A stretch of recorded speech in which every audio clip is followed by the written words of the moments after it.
या नया जीवन दान, किसी को जीवन दान देना पुण्य का काम, उप मुख्यमंत्री अरुण साव।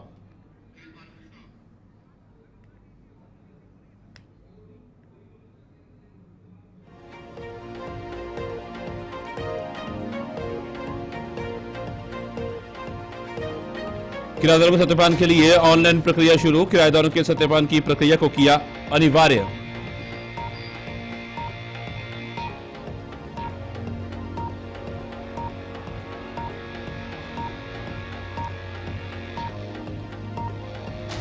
कुंवारपुर में अमृत सरोवर योजना का हुआ घोटाला, कुंवारपुर पंचायत में 7,88,000 डकार गए अधिकारी, ग्रामीणों ने उठाई जांच और कार्रवाई की मांग।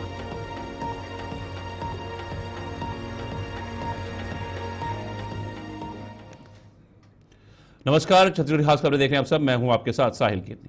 नवा रायपुर स्थित सत्य साई संजीवनी हॉस्पिटल में अंतर्राष्ट्रीय नर्सिंग दिवस पर एक कार्यक्रम आयोजित किया गया, जिसमें उप मुख्यमंत्री अरुण साव ने शिरकत की। संजीवनी हॉस्पिटल द्वारा अब तक 36,000 से अधिक हार्ट सर्जरी किए जा चुके हैं।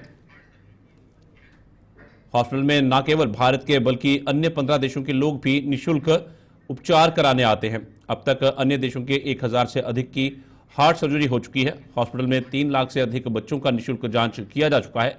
उप मुख्यमंत्री अरुण साव ने कहा कि सत्य साईं बाबा के बताए मार्ग पर चलते हुए हॉस्पिटल ने सेवा परमो धर्मा के आदर्श को प्रस्तुत किया है। उन्होंने कहा कि हॉस्पिटल ने 36,000 बच्चों को नया जीवन दान दिया है।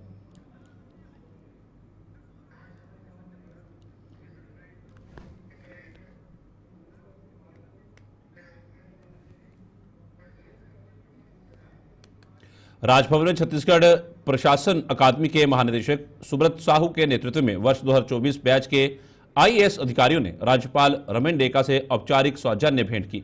इस अवसर पर अधिकारियों ने अपनी भावनाओं और विचारों का आदान प्रदान किया, जिससे एक सकारात्मक संवाद स्थापित हुआ। राज्यपाल ने अधिकारियों को प्रेरित किया कि वे जनहित की दिशा में अपने कार्यों को केंद्रित रखें और मानवता की सेवा में संवेदनशीलता और संजीदगी के साथ कार्य करें। राज्यपाल डेका ने कहा कि अधिकारियों को अपने कर्तव्यों का पालन पूरी निष्ठा और समर्पण के साथ करना चाहिए। उन्होंने कहा कि अधिकारियों को समाज के कमजोर वर्ग के कल्याण को प्राथमिकता देनी चाहिए और अपने अधीनस्थों के प्रति संवेदनशील रहना चाहिए। इस अवसर पर राज्यपाल के सचिव डॉक्टर CR प्रसन्ना, संचालक छत्तीसगढ़ प्रशासनिक अकादमी TC महावर और प्रशिक्षण निदेशक सीमा सिंह उपस्थित थे।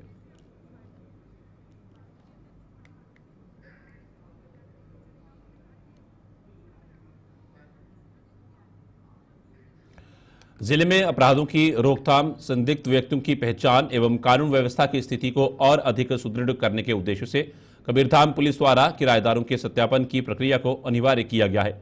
आमजन की सुविधा को दृष्टिगत रखते हुए सत्यापन की इस प्रक्रिया को सरल एवं सुगम बनाने हेतु कबीरधाम पुलिस द्वारा एक ऑनलाइन फॉर्म तैयार किया गया है, जिसमें मोबाइल से सीधे किराएदार की जानकारी दर्ज की जा सकती है। इस फॉर्म तक पहुंचने के लिए एक विशेष QR कोड जारी किया गया है, जिसे स्कैन कर घर बैठे किराएदार की पूरी जानकारी ऑनलाइन भरी जा सकती है। पुलिस महानिरीक्षक राजनांदगांव रेंज अभिषेक शांडलिया के निर्देश अनुसार एवं पुलिस अधीक्षक कबीरधाम धर्मेंद्र सिंह के नेतृत्व में यह तकनीकी सुविधा प्रारंभ की गई है।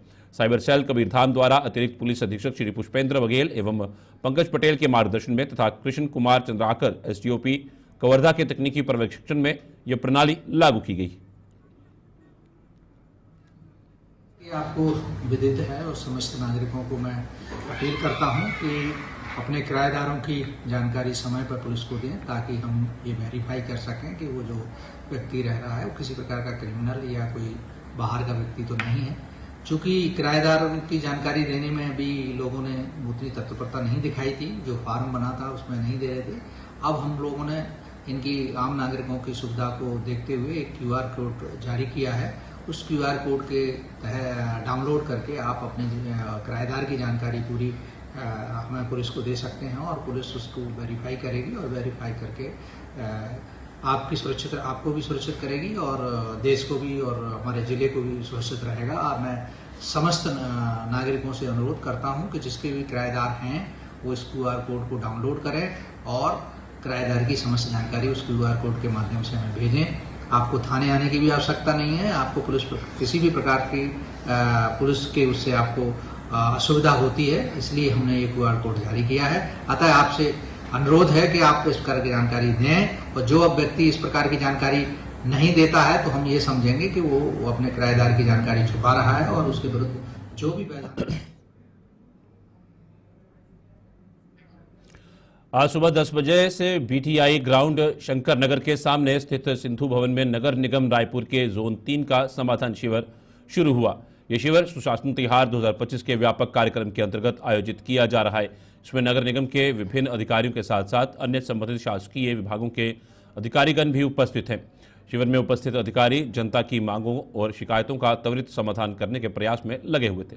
शिविर का उद्देश्य नागरिकों की समस्याओं का प्राथमिकता के आधार पर समाधान करना है। शिविर में उपस्थित अधिकारियों को सेवाओं और योजनाओं के कार्यान्वयन में उच्च मानकों को सुनिश्चित करने के निर्देश दिए गए हैं।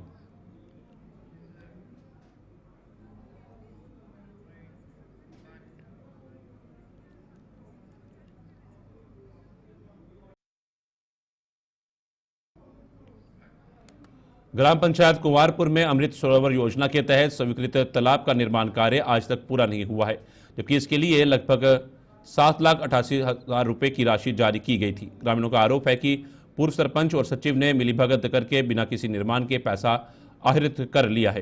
ग्रामीणों का आरोप है कि पूर्व सरपंच और सचिव ने अधिकारियों से सांठ-गांठ करके रकम निकाल ली।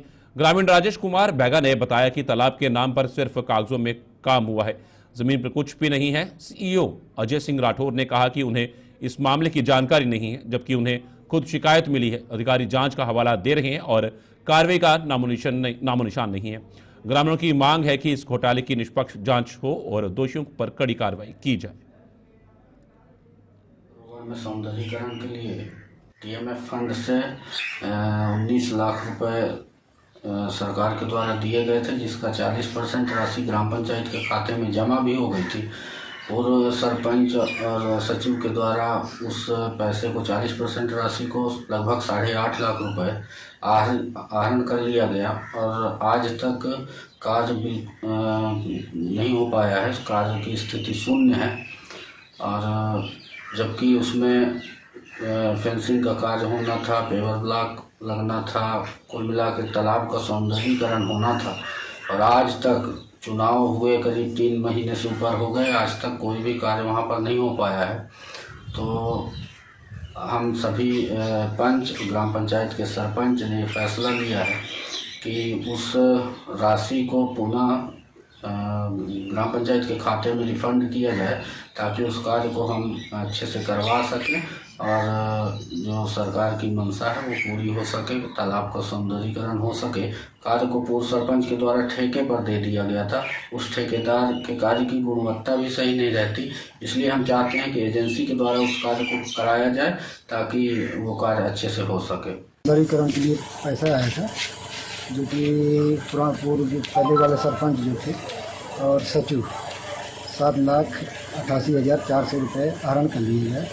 एक विधायक जनपद फंड का पैसा 2 लाख रुपये में 80,000 रुपया आहरण कर लिया गया पिचिंग का और कार्य नहीं हुआ। इसका शिकायत आप कहीं की है?